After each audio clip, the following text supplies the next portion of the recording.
অপর্যাপ্ত ত্রাণের পাশাপাশি বিতরণের স্বজনপ্রীতির অভিযোগ করছেন বন্যার্তরা। তারা বলছেন, কেউ সহায়তা পাচ্ছে একাধিকবার, কেউ পাচ্ছে না একেবারেই। আবার বিতরণের দায়িত্বে থাকা জনপ্রতিনিধিদের সঙ্গে সম্পর্ক থাকলে অবস্থা সম্পন্নরাও পাচ্ছে সহায়তা। 2 সপ্তাহের বেশি সময় লোকালয়ে ডুবে আছে পানিতে, কাজ নেই, তাই নেই আয়। ঘরে খাবার যা ছিল শেষ হয়েছে সবই। 5 দিন হলো বাঁধ ভেঙে গেছে, আমরা এই পানির মধ্যে পড়ে আছি। সোলপল মনে করে যে খাওয়ার জন্য খুব কান্দাকাটি করছে। সরকার ত্রাণ দিচ্ছে কিছু, তবে যাতায়াত সমস্যায় সব জায়গায় পৌঁছানো যাচ্ছে না। বিশেষ করে নৌকার সংকটে পড়েছে ত্রাণকর্মীরা।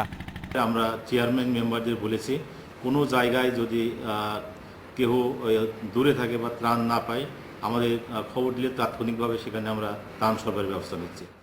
অপর্যাপ্ত ত্রাণের পাশাপাশি লালমনিরহাটে উঠেছে স্বজনপ্রীতি আর অনিয়মের অভিযোগ। একেবারে নিরন্নদের বদলে যাদের দরকার নেই তাদেরও সহায়তা দেওয়ার অভিযোগ উঠেছে। আমি তো এই কাউন্সিলে গেলাম এই লেববেলি, আমাকে তো নিম্বার স্লিপও দেয় না, মালও দিল না। এসব অনিয়মের বিষয়ে অভিযোগ গেছে খোদ জেলা প্রশাসনে। সেগুলো আমরা সরজমিন তদন্ত করে বাদ দিয়ে দিয়েছি এবং আমরা ইউপি চেয়ারম্যানদের আমরা কঠোরভাবে হুঁশিয়ারি দিয়েছি যে কোনো রকম ত্রাণে অনিয়ম করলে বা দুর্নীতি করলে আমরা তাদের কঠোরভাবে সাজা প্রদানের ব্যবস্থা করব। কুড়িগ্রামেও দূরের এলাকা বা চরে যাচ্ছে না ত্রাণ।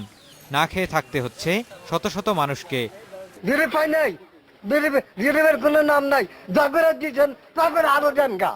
ত্রাণ বিতরণে যেন কোনো অনিয়ম না হয় সে বিষয়ে সতর্ক থাকার কথা জানিয়েছেন জেলা প্রশাসক। কখনো চাল দিয়ে, কখনো টাকা দিয়ে, কখনো ড্রাই ফ্রুট দিয়ে কাভার করেছে। এটা হলো সরকারি ব্যবস্থা। বেসরকারিভাবেও কিন্তু নানান জায়গায় এই কার্যক্রম চলছে এবং আমরা এখানে সমন্বয় করতেছি। এখন পর্যন্ত 950 মেট্রিক টন চাল ও 12 লাখ টাকা বরাদ্দ দেয়া হয়েছে জানিয়েছে প্রশাসন। আরও সহায়তার জন্য মন্ত্রণালয়ে আবেদন করেছে তারা।